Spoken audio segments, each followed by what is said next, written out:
जय हिंद दोस्तों। Mock test class 9 देखेंगे जो कि बहुत ही अच्छा क्वेश्चन लिया गया इस वीडियो में और एक अच्छे लेवल का प्रश्न है जिसे देखकर आपको बहुत फ़ायदा होगा। और जैसे कि आपको पता है कि हमारे यहाँ चैनल पे मैथ भी पढ़ाया जा रहा है, अभी टाइम एंड वर्क चल रहा है, तो आप हमारे चैनल को ज्वाइन कर सकते हैं और हमारे साथ अपनी तैयारी को इम्प्रूव कर सकते हैं। तो चलिए हम इस वीडियो को आगे बढ़ाते हैं। हाँ दोस्तों, अगर आप लोगों ने अभी तक हमारे चैनल को सब्सक्राइब नहीं किया तो प्लीज़ मैं आपसे हाथ जोड़कर रिक्वेस्ट करता हूँ कि आप हमारे चैनल को सब्सक्राइब करें और एक लाइक और एक शेयर ज़रूर करें।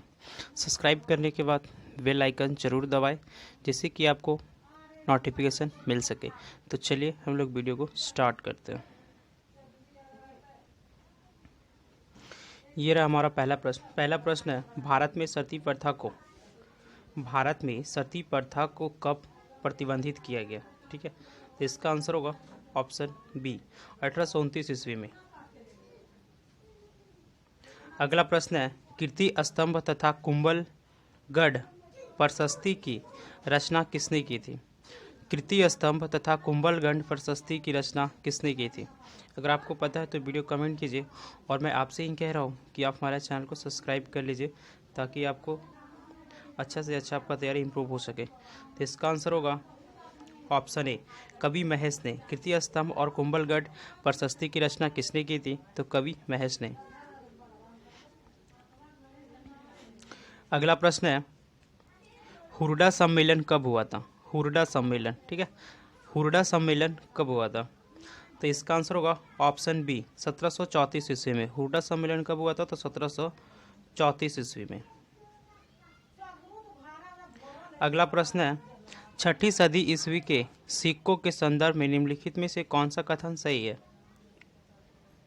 इसका आंसर होगा ऑप्शन बी, सिक्कों की जारी करने का अधिकार केवल राजा के पास था। ठीक है, सिक्कों को जारी करने का अधिकार केवल राजा के पास था। 6ठी सदी ईसा पूर्व में, ठीक है, 6ठी सदी ईसा पूर्व में क्या था कि सिक्के सिर्फ राजा ही जारी कर सकते थे, कोई और नहीं। पांचवा प्रश्न है, द्वार समुद्र किस वंश की राजधानी थी? द्वार समुद्र किस वंश की राजधानी थी? ये आपको पता होगा, ये बहुत इजी प्रश्न है। इसका आंसर होगा ऑप्शन ए, होयसल वंश। होयसल वंश की राजधानी कहाँ थी? द्वार समुद्र। अगला प्रश्न है, सचिंद्र बोस द्वारा डिजाइन किया गया कलकत्ता फ्लैग, ठीक है, किस वर्ष कलकत्ता में फहराया गया था? सचिंद्र बोस द्वारा डिजाइन किया गया कलकत्ता फ्लैग किस वर्ष कलकत्ता में फहराया गया? तो इसका आंसर होगा ऑप्शन सी, 1906 ईस्वी में। 1906 ईस्वी में फहराया गया। अगला प्रश्न है, 1991 से 2001 दशक के दौरान भारत के किस राज्य की जनसंख्या वृद्धि सबसे कम दर्ज की गई थी? 1991 से लेकर 1991 से 2001 दशक के दौरान किस राज्य की जनसंख्या में वृद्धि सबसे कम देखी गई थी? इसका आंसर होगा ऑप्शन सी, केरला में। केरला क्या है, सबसे भारत का सबसे शिक्षित राज्य कौन सा है? केरल है।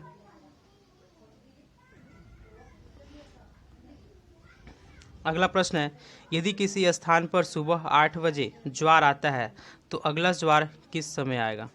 यदि किसी स्थान पर ज्वार 8 बजे आता है तो अगला ज्वार कितना बजे आएगा? इसका आंसर होगा ऑप्शन डी, 8:25 शाम को। ठीक है, अगर सुबह 8 बजे ज्वार आया तो अगला कब आएगा? 8:25 शाम को। अगला प्रश्न है, संविधान निर्माण प्रक्रिया में कुल कितने रकम खर्च की गई थी? जब संविधान निर्माण हुआ था तो उस समय कुल कितने रकम खर्च की गई थी? इसका आंसर होगा ऑप्शन ए, 6.4 करोड़ रुपये। ठीक है, 6.4 करोड़ रुपया खर्च की गई थी। अगला प्रश्न है, विधान परिषद की सदस्यता के लिए न्यूनतम आयु क्या होनी चाहिए? विधान परिषद की सदस्यता के लिए न्यूनतम आयु क्या होनी चाहिए? अगर आपको विधान परिषद का पूरा फुल डिटेल पढ़ना है तो हमारे चैनल का प्लेलिस्ट में आपको मिल जाएगा। वहाँ पे विधान परिषद और विधानसभा, राज्यसभा, लोकसभा, इन सब चीज़ों के बारे में फुल डिटेल में पढ़ाया गया है, तो आप प्लेलिस्ट में जाकर चेक कर सकते हैं। इसका आंसर होगा ऑप्शन बी, 30 वर्ष।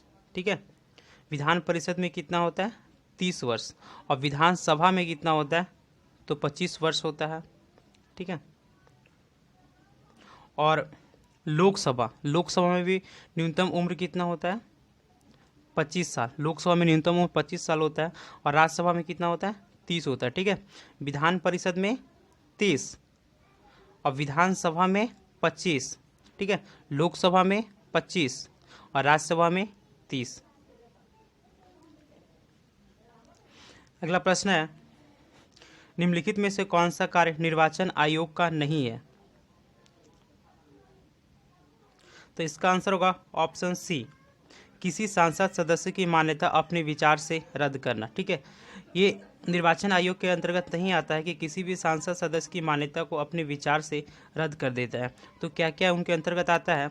लोकसभा, विधानसभा, राष्ट्रपति या उपराष्ट्रपति का चुनाव कौन करवाता है? तो निर्वाचन आयोग। अगला है राजनीतिक दलों का मान्यता प्रदान करना। ठीक है, राजनीतिक दलों का मान्यता कौन प्रदान करता है? तो निर्वाचन आयोग। फिर अगला है विधान परिषद के सदस्यों की निर्हता से संबंधित मामलों पर राज्यपाल को सलाह देता है। कौन देता है? तो निर्वाचन आयोग। ठीक है, तो आपको ये बात समझ में आ गया होगा कि किसी भी सदस्य, किसी सांसद सदस्य की मान्यता अपने विचार से रद्द नहीं कर सकता निर्वाचन आयोग। वर्तमान में निर्वाचन आयोग कौन है? निर्वाचन आयोग का अध्यक्ष कौन है? ये आप कमेंट करके बताइएगा। अगला प्रश्न है, निम्नलिखित में से कौन से उत्प्रेषण रिट के उपयुक्त परिभाषा है? निम्नलिखित में से कौन सा उत्प्रेषण रिट होता है ना, कौन सा परिभाषा है? इसका आंसर होगा ऑप्शन ए, न्यायालय अधीनस्थ न्यायालय या प्राधिकारी को उसके समक्ष लंबित मामले को उच्चतर न्यायालय या फिर प्राधिकारी को हस्तांतरित करने का आदेश देता है।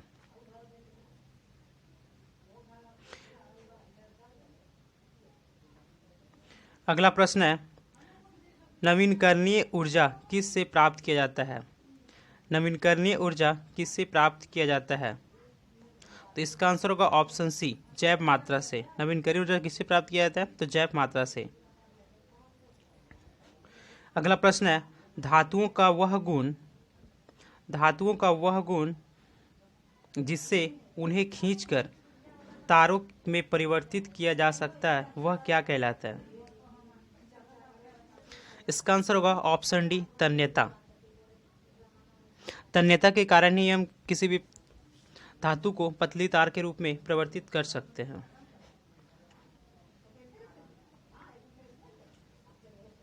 अगला प्रश्न है, भारत में मुद्रास्फीति की गणना किस सूचकांक के आधार पर की जाती है? भारत में मुद्रास्फीति की गणना किस सूचकांक के आधार पर की जाती है? तो इसका आंसर होगा ऑप्शन ए, थोक मूल्य सूचकांक। ठीक है, इसका आंसर क्या होगा? थोक मूल्य सूचकांक भी किया जाता है। अगला प्रश्न है, निम्नलिखित में से कौन सा भारतीय सुपर कंप्यूटर का उदाहरण है? निम्नलिखित में से कौन सा सुपर कंप्यूटर है जो भारतीय है? ठीक है, तो इसका आंसर होगा ऑप्शन ए, परम 8000। ठीक है, परम 8000 जो है ये भारत का सुपर कंप्यूटर है। अगला प्रश्न है, गुट निरपेक्ष राष्ट्रों का प्रथम सम्मेलन कहाँ हुआ था? गुट निरपेक्ष राष्ट्रों का प्रथम सम्मेलन कहाँ हुआ था? तो इसका आंसर होगा ऑप्शन सी, पेलिंग में। ठीक है, कहाँ हुआ था? पेलिंग में। अगला प्रश्न है, चांद पर उतरने वाला दूसरा आदमी कौन था? चांद पर उतरने वाला दूसरा आदमी कौन था? पहला आदमी कौन था? इसका आप कमेंट करके हमें बताइए। इसका आंसर होगा ऑप्शन सी, बज एल्ड्रिन। चांद पर उतरने वाला दूसरा व्यक्ति कौन था? तो बज एल्ड्रिन। अगला प्रश्न है, दूरस्थ स्थानों पर विद्युत चुंबकीय तरंगे भेजने वाला पहला वैज्ञानिक है। ठीक है, दूरस्थ स्थानों पर विद्युत चुंबकीय तरंग भेजने वाला पहला वैज्ञानिक कौन है? इसका आंसर होगा ऑप्शन बी, हाइनरिच हर्ट्ज। ठीक है, हाइनरिच हर्ट्ज जो था दूरस्थ स्थानों पर विद्युत चुंबकीय तरंग भेजने वाला पहला वैज्ञानिक था। अगला प्रश्न है, मध्यरात्रि सूर्य का क्या अर्थ है? मध्यरात्रि सूर्य का क्या अर्थ है? तो इसका आंसर होगा ऑप्शन डी, ध्रुवीय सूर्य का ध्रुवीय वृत्त में देर तक चमकना। ठीक है, सूर्य का ध्रुवीय वृत्त में क्या होता है कि देर तक चमकता है, तो उसे मध्य रात्रि का सूर्य कहा जाता है। अगला प्रश्न है, कोहरे में फोटोग्राफ लेते समय साधारण दृश्य प्रकाश की अपेक्षा अवरक्त विकिरण को क्यों पसंद किया जाता है? कोहरे में फोटोग्राफ लेते समय साधारण दृश्य प्रकाश की अपेक्षा अवरक्त विकिरण को क्यों पसंद किया जाता है? तो इसका आंसर होगा ऑप्शन डी, कम फैलता है जिसके कारण। अगर आपको वीडियो अच्छा लग रहा है तो वीडियो को लाइक कीजिए और हमारा चैनल को प्लीज़ हम आपसे रिक्वेस्ट करते हैं कि चैनल को सब्सक्राइब कीजिए और बेल आइकन को दबाइए और वीडियो को शुरू से लेकर अंत तक देखिएगा ताकि आपको बहुत कुछ सीखने को मिल सके यहाँ पे। ठीक है, अगला प्रश्न है, स्कर्वी रोग किस विटामिन की कमी से होता है? स्कर्वी रोग किस विटामिन की कमी से होता है? तो इसका आंसर होगा ऑप्शन ए, विटामिन सी की कमी से। स्कर्वी रोग किस विटामिन की कमी से होता है? तो विटामिन सी की कमी से। विटामिन सी का रासायनिक नाम क्या है, ये हमें आप कमेंट करके बताइए आप। अगला प्रश्न है, ये बहुत ही अच्छा प्रश्न है, टनर सिंड्रोम। ठीक है, टनर सिंड्रोम क्या है?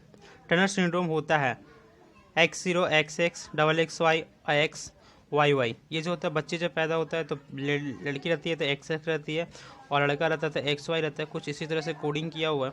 तो आप इसमें बताइए कि क्या होता है। तो इसका आंसर होगा ऑप्शन ए, X0 XO। ठीक है, क्या है? XO है। अब ये टनर सिंड्रोम क्या है? टनर सिंड्रोम एक बीमारी होता है। ठीक है, टनर सिंड्रोम क्या है? एक बीमारी होता है जो कि मेल में होता है। ठीक है, किसमें होता है? मेल में होता है। और इसकी जो गुणसूत्र का संख्या होता है वो क्या होता है? 45 हो जाता है। टनर सिंड्रोम किसको होता है? तो मेल को होता है और इसमें गुणसूत्रों की संख्या क्या होता है? एक घट जाता है, 45 हो जाता है। ठीक है, अब एक आता है किलफिंटर सिंड्रोम। ठीक है, किलफिंटर सिंड्रोम एक होता है, किलफिंटर सिंड्रोम।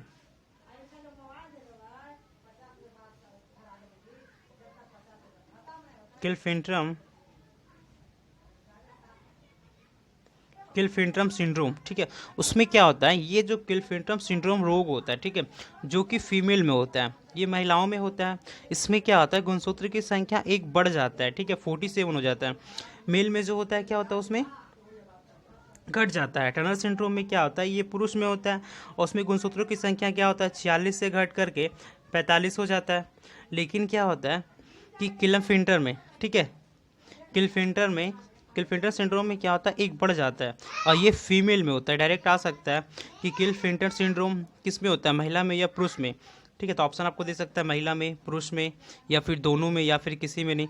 तो ये सिर्फ फीमेल में होता है और परमाणु से इसका गुणसूत्रों की संख्या क्या होता है? एक बढ़ जाता है। ठीक है, इसे आप नोट कर लीजिएगा, बहुत अच्छा प्रश्न है ये। अगला प्रश्न है, ओरिजिन ऑफ अ स्पीसीज। ठीक है, ओरिजिन ऑफ अ स्पीसीज नामक पुस्तक का लेखक कौन है? ओरिजिन ऑफ अ स्पीसीज नामक पुस्तक का लेखक कौन है? तो इसका आंसर होगा ऑप्शन सी, डार्विन और लैमार्क। ठीक है, डार्विन और लैमार्क ने ओरिजिन ऑफ अ स्पीसीज पुस्तक को लिखा था। अगला प्रश्न है, निम्नलिखित में से कौन सी जंतु द्विलिंगी है? निम्नलिखित में से कौन सी जंतु लिंगी होती है? तो इनमें से कौन सा ऐसा जंतु है जो द्विलिंगी है? तो आपको बताना है। इसका आंसर होगा ऑप्शन सी, जोक, केचुआ जो होता है, ठीक है, वो क्या होता है? द्विलिंगी जंतु होता है।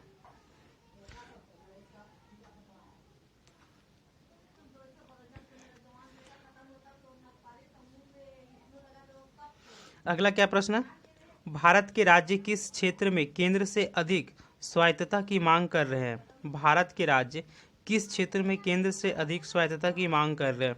इसका आंसर होगा ऑप्शन डी, उपयुक्त सभी।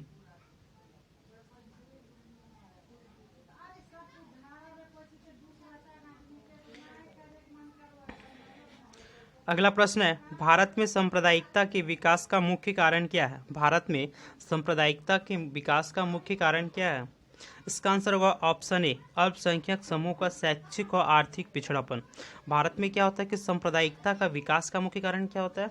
तो अल्पसंख्यक समूहों का शैक्षिक और आर्थिक पिछड़ापन। अगला प्रश्न है, एन राजम ने किस क्षेत्र में ख्याति प्राप्त किया है? एन राजन जो है किस क्षेत्र में प्रसिद्ध है वो, ठीक है। एन राजन जो है किस क्षेत्र के लिए प्रसिद्ध है? इसका आंसर होगा ऑप्शन सी, वायलिन क्षेत्र में क्या है, एन राजन जो है कि प्रसिद्ध है, काफी चर्चित व्यक्ति है। अगला प्रश्न है, ललित कला अकेडमी किसके संदर्भ के लिए समर्पित है? ललित कला अकेडमी किसके संदर्भ के लिए समर्पित है? तो इसका आंसर होगा ऑप्शन डी, ललित कला के लिए, ठीक है। ललित कला अकेडमी का मुख्यालय कहाँ है? तो नई दिल्ली। अगला प्रश्न है, the story of Malgudi days नामक पुस्तक का लेखक कौन है? The story of Malgudi days नामक पुस्तक का लेखक कौन है? इसका आंसर होगा ऑप्शन बी, आर के नारायण, ठीक है। मालगुडी डेज पुस्तक का लेखक कौन है? तो आर के नारायण।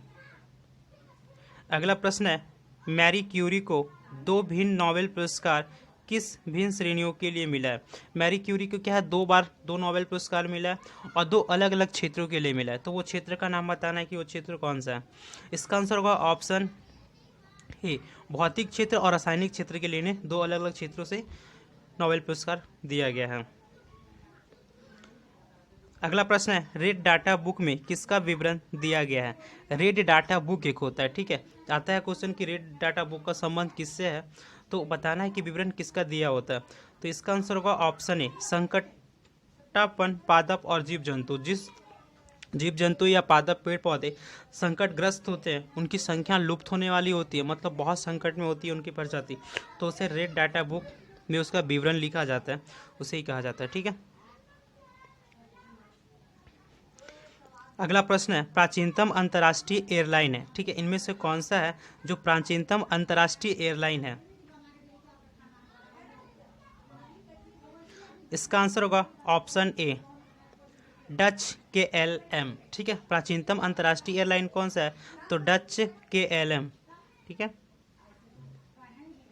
अगला प्रश्न है, मुर्गी पालन यूनिट में लागत को समर्पित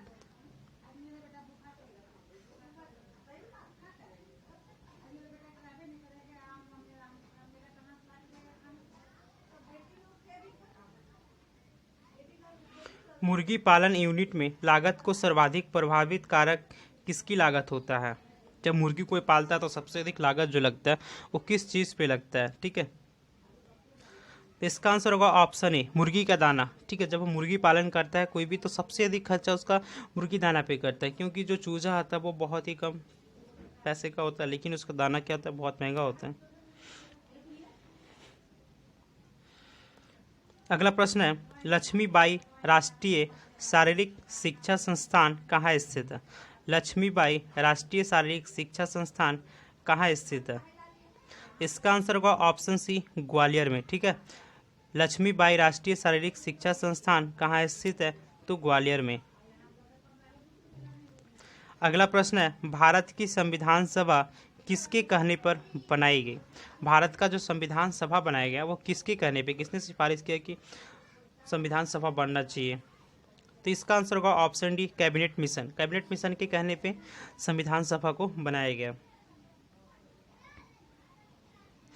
अगला प्रश्न है, हमारे संविधान में न्यायिक समीक्षा की धारण किस देश के संविधान से ली गई है? हमारे संविधान में न्यायिक समीक्षा की धारण किस देश के संविधान से ली गई है? इसका आंसर होगा ऑप्शन बी, USA, ठीक है। न्यायिक समीक्षा का मतलब क्या होता है कि अगर मान लीजिए कोई कोर्ट होता है, हाई कोर्ट होता है, जो एक बार सज़ा सुना दिया, अपना फैसला कर दिया, ठीक है। तो न्यायिक समीक्षा का मतलब क्या होता है कि वो रीओपन कर सकता है उस फैसले को। जैसे कोई फैसला दे दिया तो उसे अधिकार है कि उस फैसले को बाद में जांच करके या फिर से उसे अच्छे तरीके से जज करके उसे डिसीजन को चेंज कर सकता है, उसे न्यायिक समीक्षा कहा जाता है, और ये USA का संविधान से लिया गया है।